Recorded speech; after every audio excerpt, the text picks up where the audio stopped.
We okay, Tamara, to go? Oh, gosh. We might be. There we go. Okay. Good afternoon. Welcome to the special meeting of the Planning Commission of the City of San Clemente. I'll call it to order at about 4:35. We're starting early to take up one item. Well, let's do a quick Pledge of Allegiance if we could. Ready to begin? I pledge allegiance to the flag of the United States of America and to the republic for which it stands, one nation, under God, indivisible, with liberty and justice for all. Okay. Present is Commissioner Prescott Leffler, joining us as perfect timing. Commissioner Scott McCann. We have Commissioner Camp and Commissioner Crandall, and then myself. We have one item. It is a public hearing. It is Project 23-196, and that is an amendment to the master plan for the development of Cornerstone Community Church, which is to demolish an existing garage, remodel an existing office, and construct a new 3278 square foot multi-purpose building and with a 3,040 square foot unfinished basement to replace modular structures. And this project is located at 702-710 Avenida de la Estrella. I'm going to open this public hearing and turn to my colleagues to see if we have any disclosures or ex parte communications. I do. Commissioner Camp. I visited the site and met with the architect on Monday afternoon. He just showed me around briefly and explained some of the nuances of the project. Okay. Anybody else? All right. For the record, we have Vice Chair McCacken is joining us. Any ex parte communications? I drove by.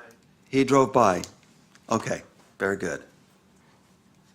With that, I'm going to turn this over to our city planner, Jonathan Lightfoot, for the staff presentation on this project. Thank you, Chair. Good afternoon, Commission. This item before us is for an amendment to previously approved entitlements for the Cornerstone Church. The prior entitlements were framed as a master plan, partially because the intent always had been to handle some of the developments at this property sequentially, not all at the same time, and that's still a portion of the plan. Although, as you'll see through this report, some of the specifics of the build-out are proposed to be modified. This slide here is related to the existing condition. That's a street view photo at the bottom with the sanctuary building off to the right, parking lot in the central area. You can see a structure on the left, partially obscured by that mature tree, that is referred to as the cottage or office through the report. It was formerly a residential building converted for use as an office.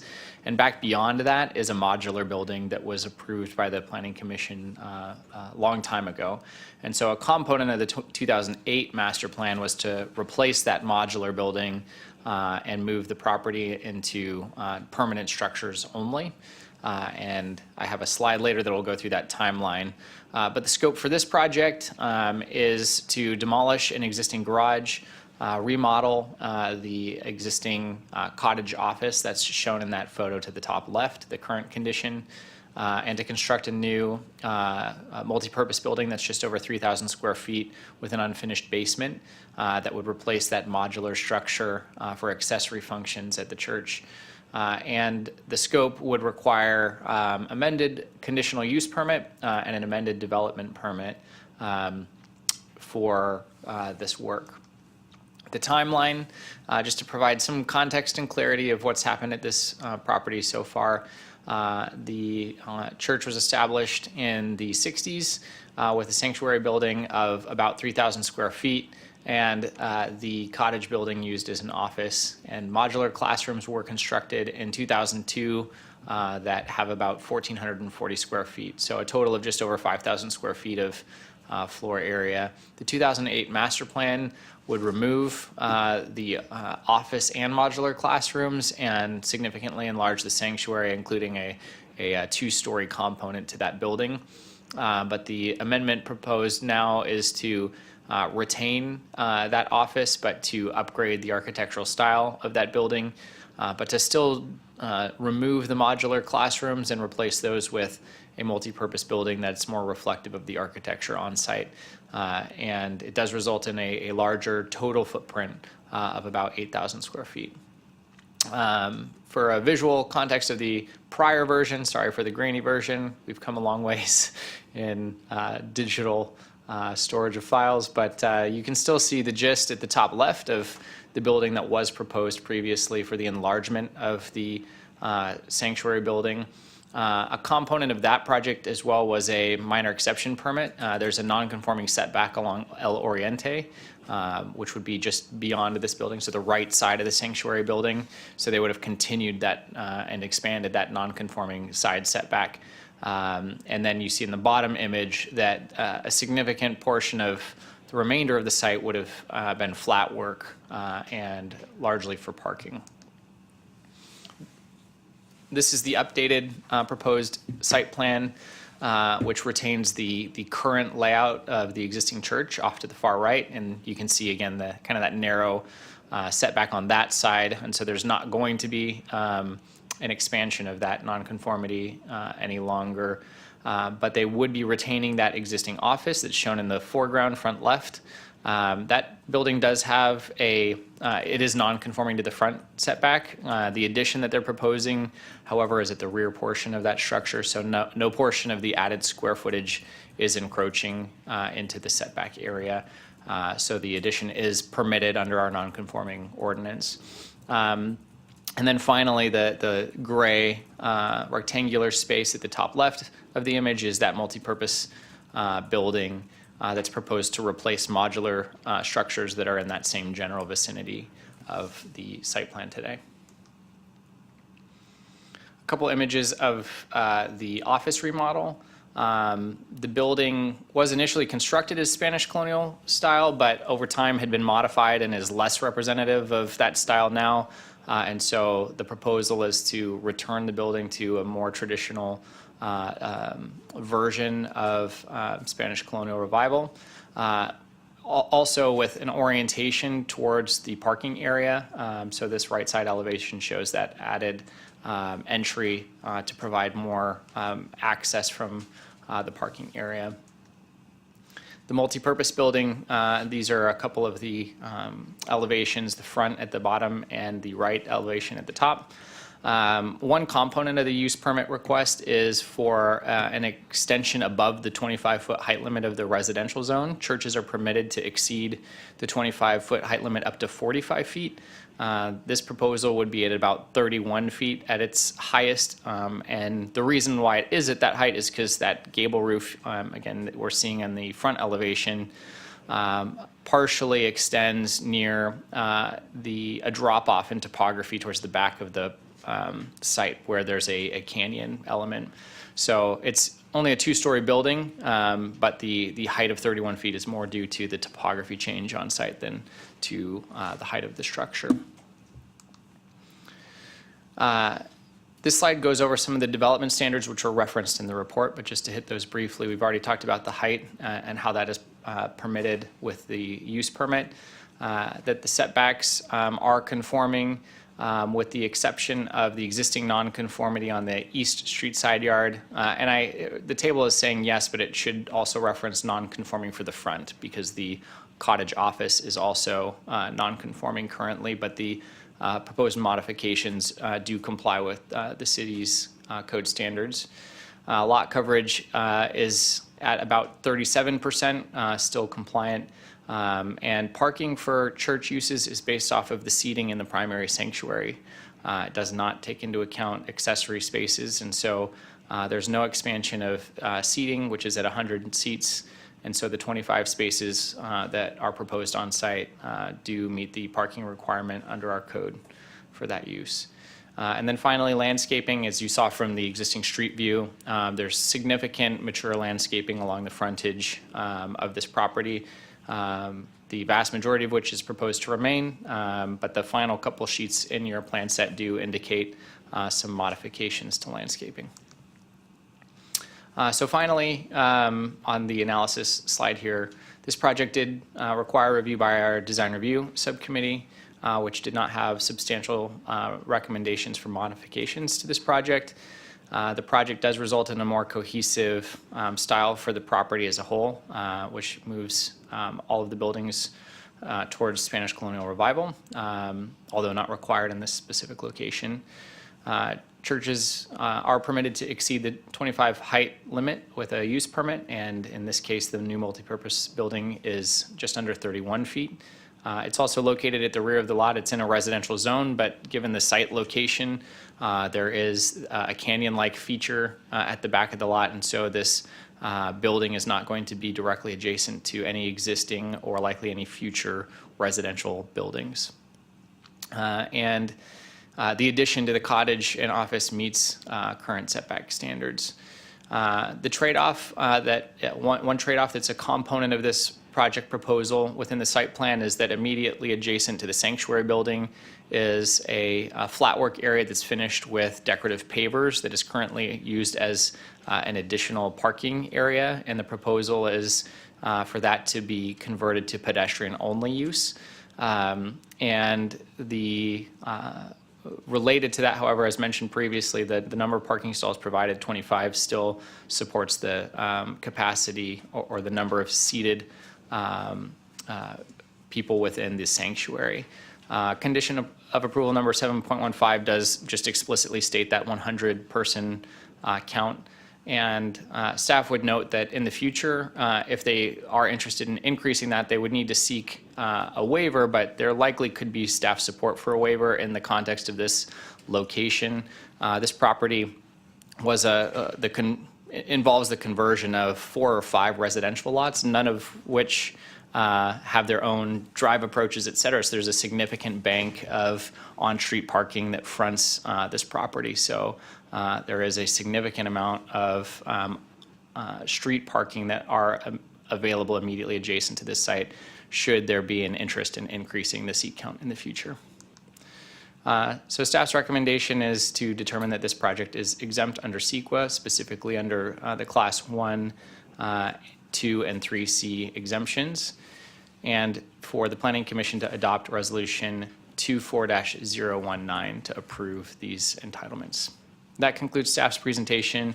The architect is here and available for any questions. Rob Williams. Okay.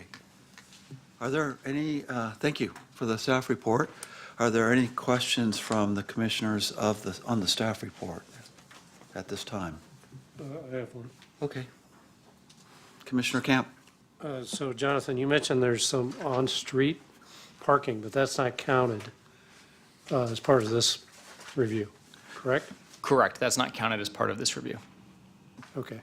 Any idea how many spaces might be available? Yeah, so the frontage is in the realm of 200 plus feet along Estrella, and then another 80 feet at least along El Oriente, and I think I'm selling that a little bit short. So we're looking at least 12 to 15 parking spaces along the frontage that would be available. Okay, so that's down into the canyon. So that's not frontage that would be used by any other residences or anything. I know that doesn't pertain to this, but I'm curious. Correct. There's on the right, so if you were driving adjacent to this property, you would pass the sanctuary, pass the parking lot, and then you would continue and you have, yes, that canyon-like feature borders the back side of the church property, but then comes up and borders Estrella. So on the right side of that street, as you continue even beyond this parcel, is more property that has unbroken curb where there's no parked functions. Okay. And then lastly, this basement, is there any specified use for that space, or is it just unfinished? It's just unfinished at this time. There's not a specified use at this time. Okay, thank you. Anyone else? Good. Rob, did you want to address the commission? You've got 10 minutes if you want to use it. 30 seconds worth. Whatever you would like to do. I want to just recognize you. Thank you, commissioners. Just, again, Rob Williams, architect and elder at the church. So we've been going to this church ourselves. Actually, when I was going to another church, the pastor at the time says, I understand you're interested in being a member of our church, but I also very interested that you're an architect. And because they had this master plan that they wanted to do back in those days, so we jumped on board and got heavily involved. No, everything is good. The only thing, and I think I talked to Jonathan about this briefly, this is a master plan. First phase of this, well, really the second phase. First phase was the building that was built and completed in 2015. Second phase of this master plan is we're going to remodel the existing cottage. So that remodel is probably, we're hoping to start construction. We're thinking this fall, but realistic, it's not going to be this fall, or probably spring of next year. But then the replacement of the trailers that are there and the building of the multipurpose room, you know, just one of the things that our church does, and I'm assuming most churches, we have no debt on the property. So we pay cash for everything. So to raise that funds, it's going to take some time to be able to build that next phase. In the report, they've got it, because that's what we did back in 2019, that we were, completion of the master plan would have been 2029. We've asked, and Jonathan says, well, the report right now already went out. It shows 2029, but we're requesting that we can extend that final completion of the master plan to 2033, so an additional 4 years. Because you would think, okay, it's 2024. We're, believe it or not, already done with almost 2024. You think, 4.5 years, you easily have, well, we know churches. They don't, they're cyclical as far as money's coming in, economy, pandemic. We have quite a bit of money, but it's going to take us a little while to get to that point where we can start construction. An extra few years would help. So that's our request. Other than that, unless you guys have any questions for me, that's all I have. Thank you. Well, sure, hold on just one sec. Let's see if there are questions for you. Mr. Crandall? No? Scott? Nope. Karen? No more questions. Thank you Thanks. so much. Thank you for your presentation and all the work with the DRSC as well.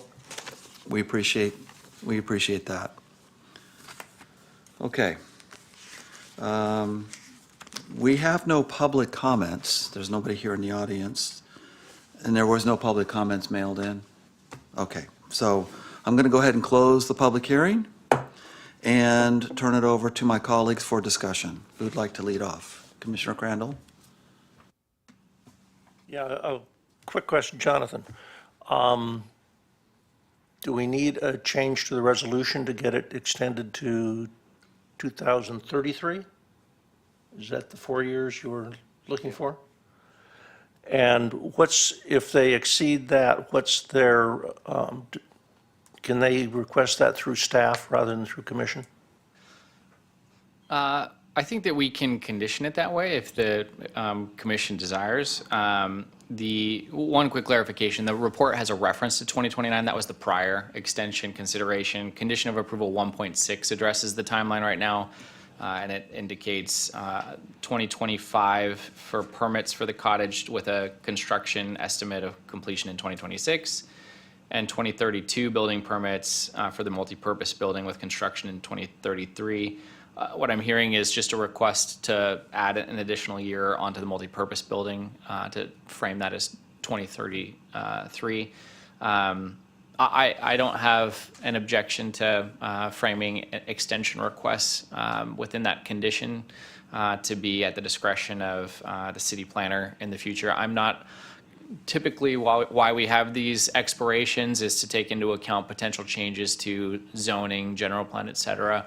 I'm not aware, we don't have any plans for zoning amendments that would impact this proposal, so I'm not concerned about that timeline request. Very good. That's probably something I would support, that it wouldn't need to come back here for an extension, but it was certainly a pleasure working with the architect on this. I've been involved in it since the master plan was done on it. And it's always looked good, and I think they're doing it the right way. And the findings I can make, it's only a corner of the small building that encroaches into the front. It's not the whole building or any excessive amounts, so I'm fine with that not being an issue. So I think I can make the CEQA and the applicant finding for the project. Okay. Chair, can I ask a couple questions? real Yes, quick? yes. Sorry. Commissioner Scott McCann. Thank you. So just to confirm, Jonathan, the non-conforming items that you identified in the presentation are existing. They're not for the new building, correct? Correct. There are existing conditions, and there's no expansion of any non-conforming conditions. Into those areas, right? Correct. Okay. And did I miss it? What did we say was the planned future purpose of the basement? Do we know? We do not know. There's not an indicated use for that basement. Okay, thank you. But it will be accessory use, not main auditorium overflow, Correct. Yeah, I think from the staff perspective, unless they request the parking. yes. While our code indicates, like the seating in the sanctuary is the primary, like what we would count the parking off, I think there's also common sense application. If there's another space on the property that then seats 200, we're going to apply 200 then as the primary seating count for the property. But as of now, it's indicated as an unfinished space. And the finished space is, to replace existing auxiliary function of classrooms, et cetera, that have been functioning on site for the past number of years. Okay. Yep. I don't know if you're going to go down the line, but I've got a couple. Yeah, he didn't have any, did you? None. Okay, so go ahead, I recognize you, yeah. Yeah, when I was out there on Monday, it was made clear to me that the reason for the basement is because there's a steep drop-off on the back side of that new building. And so it makes sense to utilize that space. Got it. And so they didn't really have a defined use at this point, but they may use it for classrooms, I guess. One of the things I like about the design, I think it's an improvement, is right now there's kind of an awkward access point to that modular building. But what what they're going to do is they're going to bring the whole thing up to grade with the parking lot. So it flows right into that upper level, which I think is a real benefit to the site and to the use. In addition, this building is going to look a lot nicer, and you can see it from the street, as you're driving by, than the modular building. So I'm all for it, especially with the reasons that Commissioner Crandall brought up. I think definitely support the project. Great. Commissioner McCann, did you have any discussion or comments you want to make? I think it's a big improvement, like it's been stated. I can make the findings, and I'm supportive of the project. I do wonder if we should give them more time than they're requesting on their extension, because, things happen, and, you might think one thing one day, and it'd just be nice to have a few more years on there. I don't see an issue with that. Jonathan, do you have any objection if we push it to, say, 2035? Is that what you had in mind, Scott? 2036 or 2037, just give them flexibility. Right. Did you have a preference? Much time is, Okay.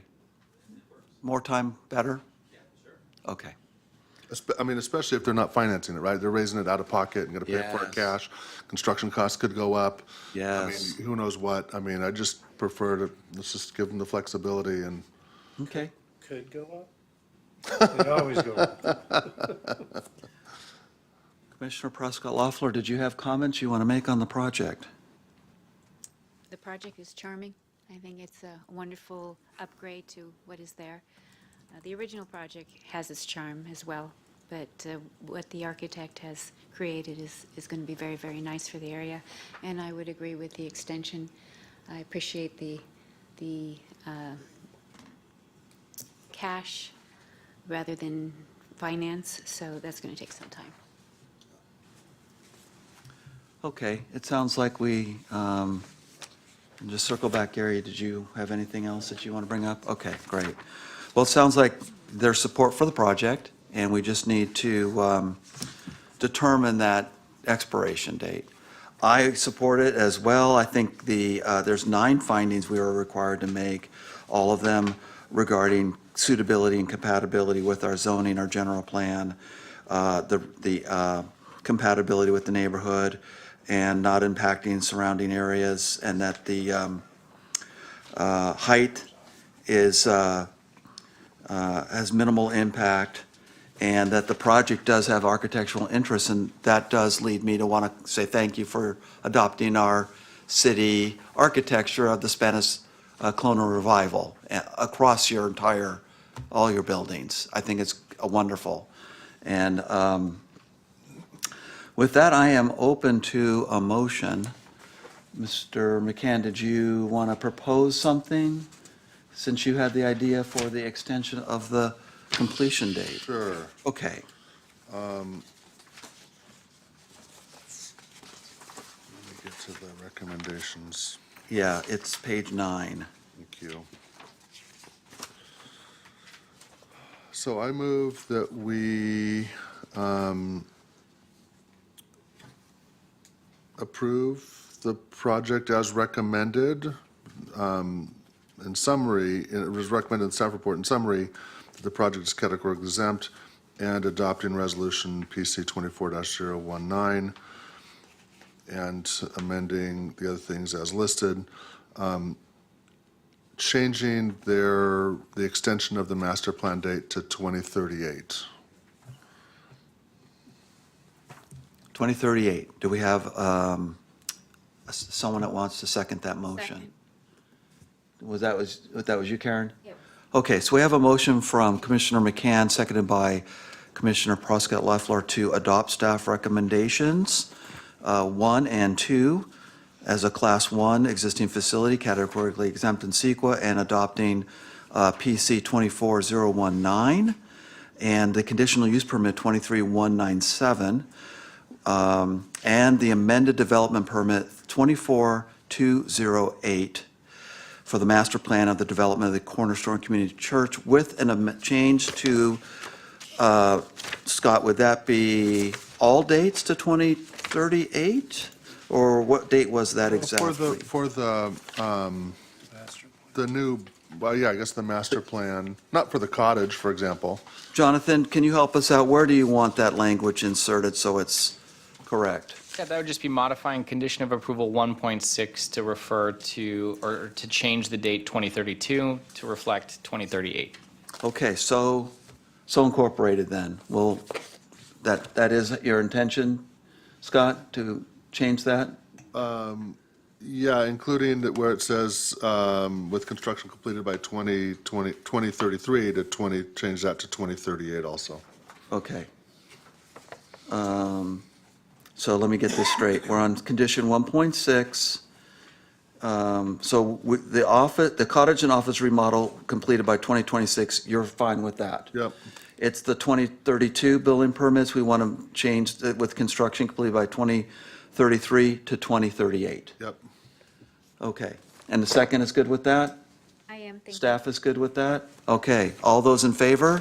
Aye. Any opposed? Passes unanimous. Congratulations. You have your updated or amended master plan. It's approved. Pending any, I doubt there will be any appeal, but, so, you'll know in 10 days.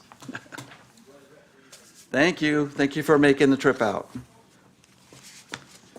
Okay, that was our only item for the special meeting. I do appreciate everybody attending. We need a motion to adjourn to our regular meeting at 6 o'clock. Jonathan, is that it? We're good now? Correct, yeah, we'll adjourn to our regular meeting at 6 PM. So I'll go ahead and make that motion, that we adjourn the special meeting to our regular meeting today at August 21st, 2024, at 6 PM here in the City Council chambers at City Hall. Second.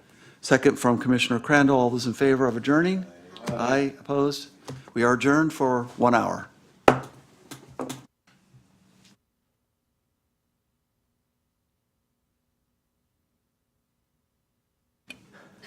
Yeah, so now we have two of the items on the regular agenda that are going to be continued. We didn't know that at the time, so we knew that we were going to have a fairly long meeting, and in order to start early